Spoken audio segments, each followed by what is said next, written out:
I love Kanye West. Wait, no. Okay, let's start at the beginning. When I was in elementary school, I wasn't into music, period.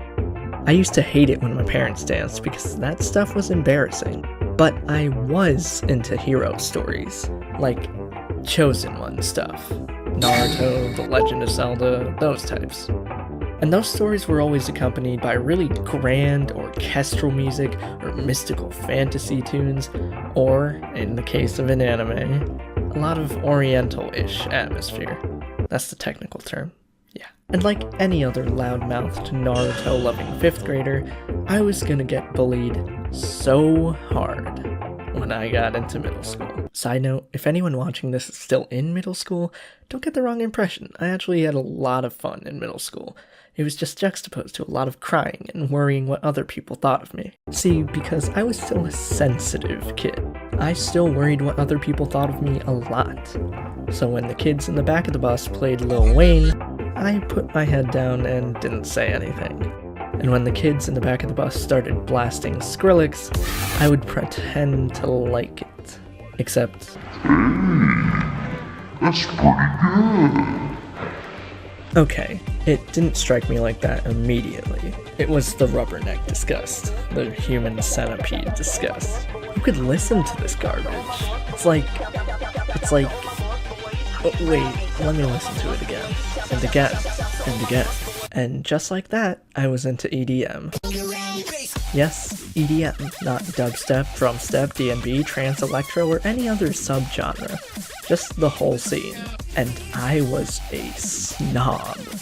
Like, so bad. While my friends listened to their sex and drugs and guns, I listened to good music that honestly preached a lot of the same message, just without lyrics most of the time. But trap music didn't exist yet, so I really ignored the prevailing element of drugs and concerts for the most part. I was like 11. I didn't know how to smoke a heroin. But the internet raised me.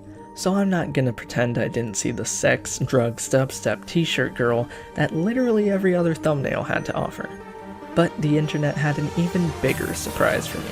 Kev Jumba's Ghetto Music Makes Me Crazy was the epitome of my intro to rap.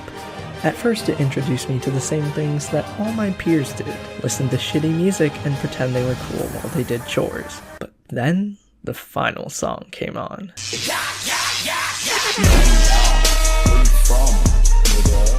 This was so cool. It was like a dubstep drop, but like in a totally different way. A lot of rap focuses on the beat. Hot ass beat. But never had a beat hit me like this. Hot ass beat. Clap. Oh shit. And then the lyrics came in. Brace yourself, I take you on a trip down memory lane. This is not a rap, I'm slinging crack or cocaine. These two lines would change my life. I read in the comments section multiple testaments to the effect of, the most ghetto song is actually the most intelligent. Wow.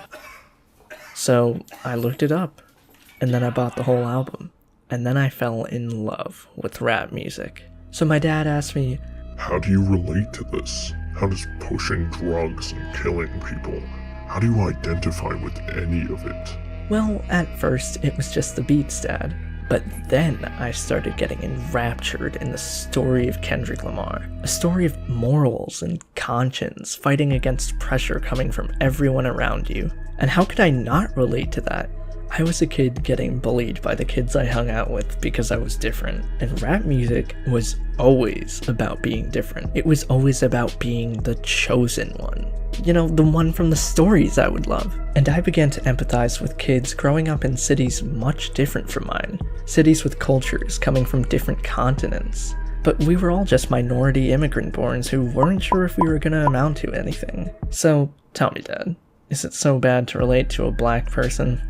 I'm not going to pretend that I'm some rap intellectual, though. I definitely fell into more superficial music as time went on. But those guys, yes, even those guys, taught middle schoolers, myself and others, what nobody else would.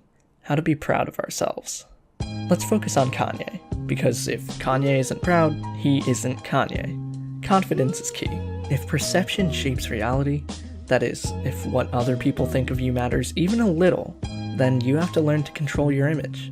And Kanye is a master of this. Kanye, by society standards, could have and should have been nobody, but he isn't. Because he had the guts to just say who he was and what was on his mind. He could make mistakes and keep going.